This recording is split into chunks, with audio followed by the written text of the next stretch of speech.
let us all do we can to build a better future. In fact, let's start with this with our first segment. And I want to be careful as I introduce this story, and I want to apologize to our viewers and subscribers in advance, but this is a Tulsi Gabbard story, but it has to deal with the protection and pardoning of two whistleblowers. One gentleman who is in the European hemisphere in the trial for his life, and then there's also another gentleman somewhere in Asia, you know, who is exiled. I think we know who they are, but the reason why I have to introduce this story as it is and not show the article is because, again, of the YouTube algorithm and of the censorship and demonetization. It is very real. We're more free to talk about this on our Rockfin channel, but we do believe in protection. And you talk about it a lot there. Yeah, and we do believe in the protection of whistleblowers and saying their names, but because of the way things are, again, other channels that are a little bit larger than ours can withstand the hits from YouTube. Unfortunately, we cannot. We've only just begun to recover from our shadow ban. So we do apologize if we cannot say their names fully out loud, but I think we all know who they are and why we need to protect free speech. Again, as Daniel mentioned earlier, on our Rockfin show, I talk more freely about it. And again, if you subscribe to us on Rockfin, our content is different than what you see on our YouTube channel. We do our best to make sure that we, make sure you all get unique content, whether you're watching us on Rockfin, Chicago Reacts, or Hard Lens Media. But with that being said, let's get started first. So, Representative Tulsi Gabbard has called on President Donald Trump to pardon the NSA individual. We just say two whistleblowers. Yeah, two whistleblowers who are again being tried on an outdated Espionage Act of 1917. Hey, World War I calls, they want their laws back. Exactly. And we want us to say this. Again, there's only one representative that's still saying their names and bringing them up, but yet all the while the honorable United States senators and House representatives in both the Democratic and Republican parties are not talking about them. The president recently pardoned former National Security Advisor, retired General Lieutenant General Michael Flynn. And again, Representative Tulsi Gabbard has again highlighted her message from October 6th, where again she called on President Donald Trump to pardon these two individuals. Again, there are a lot of content creators who are in the progressive media networks who have also asked for Donald Trump to do this as well. Myself and Daniel are basically in the opinion of that Donald Trump's not going to do it. I mean, if he does... But here's what we can say, too, just to be fair. Hey, Donald, these two guys should get pardoned. There you go. It's now official. Hard Lens Media has asked. Yes, and the thing is, Representative Tulsi Gabbard went on to say this: since you're giving pardons to people, please consider pardoning those who, at great personal sacrifice, expose the deception and criminality of those in the deep state. Representative Tulsi Gabbard tweeted on Thursday, tagging President Donald Trump. She shared another tweet of hers from more than a month ago, which featured a video of her talking about the two individuals that I mentioned earlier who are heroic whistleblowers. Now, let me just let everyone know why we need to protect whistleblowers and these two individuals as well. And that is, I've been taught all my life, and I think we've all been taught all our lives, that when you see something wrong, when you see corruption, when you see power being, used against the weak, we call it out and we call for it to stop. If we just turn a blind eye to this, and these two are still dealing with this antiquated law from 1917, the sad fact is that we lose something. And already we're seeing the censorship from Facebook and Twitter. We're seeing the real censorship on Instagram and even here on YouTube. This is only the beginning. And everyone, no matter what your political beliefs are, or what generation you're from, how old or young you are, who you worship, we need to protect free speech because there must be an open platform, but we also must call out those that abuse power. Even if it's the politician that you like, even if it's somebody that you have followed for years. Don't hero worship these politicians, especially when they do horrible corruption and abuse their power. Daniel. Yeah, so to be very, very specific on why whistleblowers are essential. If you don't have whistleblowers in a government, if it becomes illegal, and I think it's really what we're talking about, to call out the government because the government doesn't like what you're calling them out about, then we move into an inevitable direction of an unaccountable government where it is a crime to speak the truth and it is preferred to tell a lie or to keep quiet. We need a government which can be held accountable. Here's the thing. In an ideal state and setting, You don't need whistleblowers because you have systems that are working that curtail the abuses that a whistleblower would bring up. The issue is when those systems don't exist, or when those systems are a joke, or if those systems are not being managed properly, you need someone to circumvent that process, because if they do not, no one can be held accountable.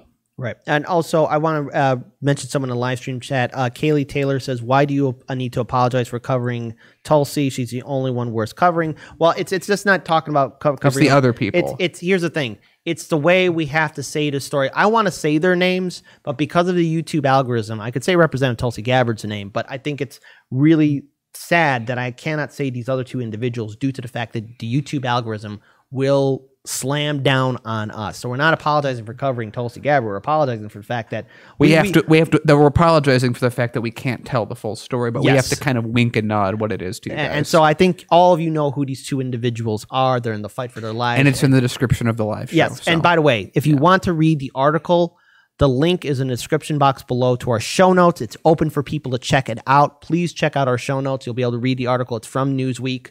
But again, you know, as a final note to the story, of all the political leaders and politicians within the swamp bubble of Washington, D.C., there's only one person who's calling for who sees the bigger picture and calling for the protection of whistleblowers. This isn't just a progressive liberal thing. This is not just only an exclusive conservative libertarian thing. This impacts everybody.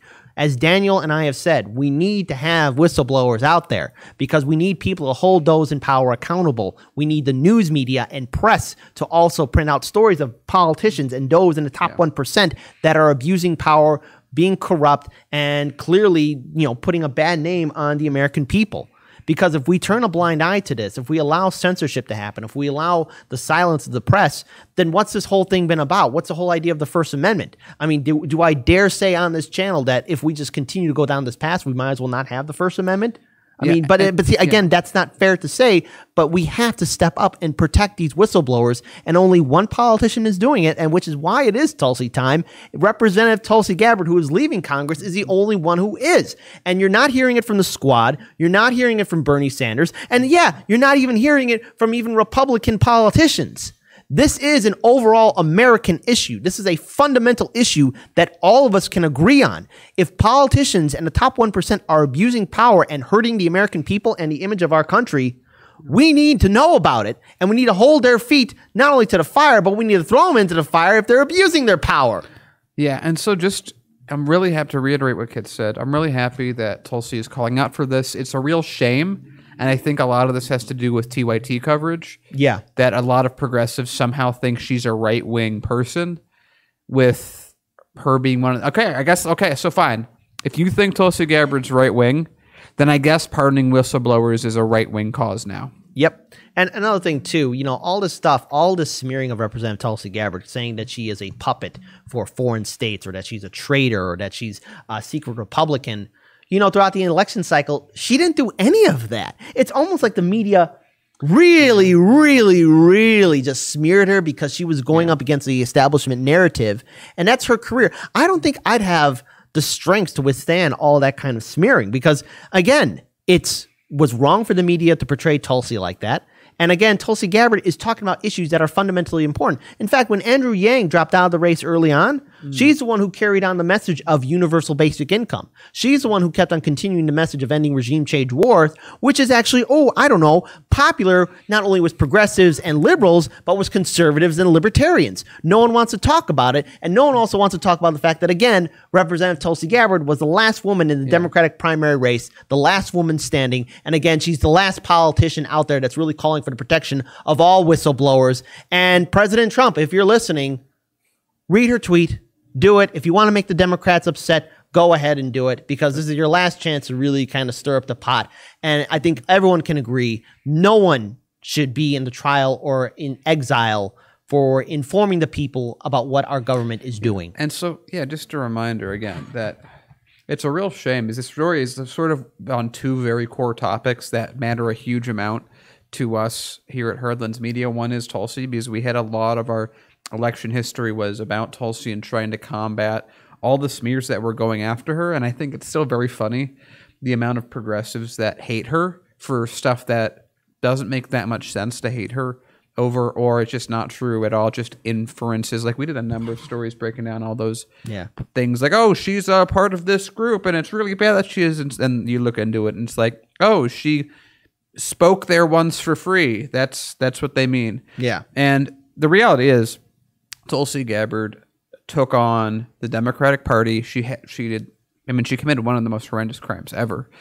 She left the DNC because of their stance with Hillary and backed Bernie in 2016. I mean, that's like, I mean, you should have killed people. It would have gone over better for you, Tulsi. I'm sorry, but that's the issue that we're dealing with her. That she's been blackballed from all these places of power for not falling in, and meanwhile, you have people that should be supporting her saying she's made wrong decisions at point in times that usually she hasn't. And they're just reading someone else's article.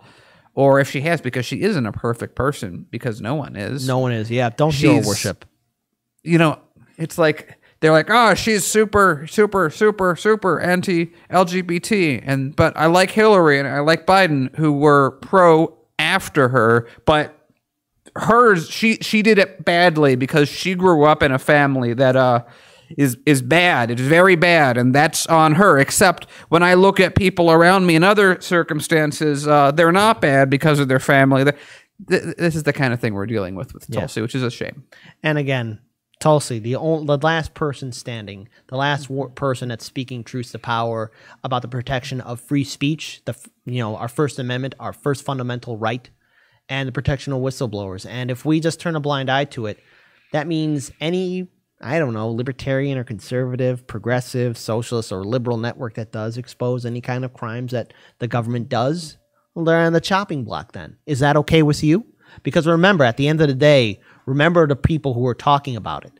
And Representative Tulsi Gabbard is one of those people. And I do hope that she's able to continue on when she leaves Congress.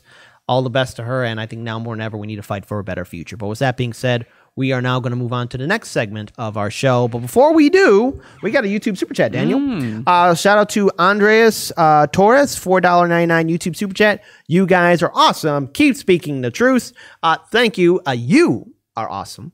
And you are really helping us out. And if you want to help us out even further, go in the link, the description box below for Streamlabs. It helps us out even further. Streamlabs, basically, when you use that. Plus, you get the voice of FaZe to read Streamlabs. And you just get Kit. You hear Kit all the time. I hear Kit all the time. We don't hear FaZe hear me all the time. Yeah. So, again, thank you so much. Also, another YouTube Super Chat. Ruth P., $5 Super Chat. I voted Sanders, Gabbard in the general because they're really the only two I wanted from the start. PS in advance of vote shaming. I'm proud. No shame. All right. You know what? Ruth, thank you so much for sharing that with us. Thank you so much. And I can tell you, I don't know if they want it public, so I'm just going to defer to that. One member of the team did write in Tulsi. Yeah, that's right. And so again, all the best to represent Tulsi Gabbard. But we're already done. This was a weird story to talk about. This was, but I mean, if this was on Rockfin, yeah. I'd be more free to talk about. Subscribe to us on Rockfin. Like, I feel like a third of that story was just, okay, guys, we have to explain that we can't explain this thing. We're really sorry about it. So yeah, we got to move on now. Yeah, we do got to move on.